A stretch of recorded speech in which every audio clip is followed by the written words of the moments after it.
tutorial, we are eco-dyeing 2 silk scarves with spring flowers and leaves. This is our first attempt at eco-dyeing and our first time using protein-based fiber, so the whole process is new. In this case, we are eco-printing as well as eco-dyeing. The mordant-treated fabric may absorb interesting textures from the plant material as well as color. For this project, I've been inspired by the techniques of 2 fabric artists, Laura Mead of Prairie Hollow Creations, who eco-dyes with prairie grasses and flowers, and Teresa Brown of the Silk Thread, who eco-prints with dried leaves. The weight of fabric for 2 silk scarves is 4.4 ounces or 125 grams. I used the silk scarves that I purchased from Dharma Trading. The scarves are ready to dye, but I still scoured and mordanted the fabric, following instructions from Maiwa Textiles. The fabric was scoured with Orvis paste and soda ash and mordanted with gallnut. I'll cover that process in a future video. For one scarf, I dried daffodils from our neighbor and collected bluebells that have naturalized in our yard. I also had a single bougainvillea bract. For the second scarf, I collected young green maple leaves from a tree in our yard and several types of ferns. Some of the ferns had marvelous spores on the underside of the leaves. For this project, I'm not interested in the weight of dyed material since I am transferring color and texture. Supplies for the project include plastic-covered surface, prepared silk fabric, plant material, heavy rolling pin, clean sticks for rolling, string and heat-proof rubber bands, a heat source, large stainless steel pot, and water to cover the sticks. For safety, use a face mask and rubber gloves. Set up your workspace, ideally outside. I covered the work table with a plastic yard waste bag. Let's get started. First, pre-soak the prepared silk for at least 30 minutes or overnight.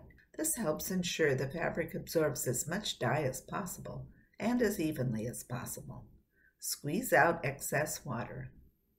Lay the first wet scarf on the work table surface, shiny side up. Arrange the plant material on half the scarf. I place the flowers in an alternating blue and yellow pattern with a single row of bougainvillea. Fold the scarf over on itself. Use the rolling pin to press the plant material into the fabric. Roll the fabric around one of the clean sticks. Cinch the ends with rubber bands, wrap the string around the roll, and secure. This holds the plant material tightly against the silk for better color or print transfer. Set aside. Lay the second wet scarf on the plastic-covered table.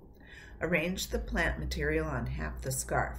Here I place the ferns and maple leaves in a pattern, keeping in mind the upper and lower surface of each plant. The lower surface of these specimens seems more interesting than the top. Fold the scarf over on itself. Again, use the rolling pin to press the plants into the fabric. Then roll the fabric around the other clean stick. Cinch the ends with rubber bands, wrap the string around the roll, and secure. Place the 2 sticks in the pan of water. Bring the heat to 180 degrees Fahrenheit or 82 degrees Celsius over the period of an hour. Then simmer at 180 degrees for an hour. Remove the fabric sticks from the water and let cool. Unfurl the silk scarves, carefully removing the plant debris and squeezing out excess liquid. Rinse the fabric in cool water until the water runs clear. Run the fabric through the washing machine's rinse and spin cycles using cold water. Let the fabric air dry. 2 weeks later, wash the fabric in a pH-neutral soap like Synthropol or professional textile detergent and hang to dry.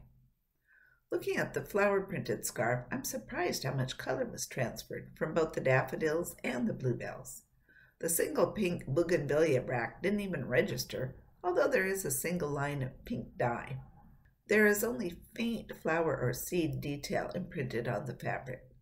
The silk scarf itself seems slightly yellow, so the daffodils may have dyed the scarf as well. We'll see how color fast the yellow and blue pigments are. They may fade over time. Looking at the leaf-printed scarf, the ferns didn't leave color, but may have prohibited color from transferring, almost like a mask. There is some detail imprinted on the fabric. You can see the spore pattern, but it's not very distinct. The maple leaves show more promise. You can see quite a bit of detail from the leaves and stems. Possibly that could be accentuated even more by experimenting with mordants. The scarves are quite lovely. The fabric is a little stiff, but I've read about a product called Millsoft which returns the softness to silk after dyeing. I had quite a time trying to iron out the wrinkles after dyeing. Professional dry cleaning might solve the problem. I really enjoyed this first eco-dyeing project. Now I'm eyeing more plants in the yard and wondering what colors and effects they might produce.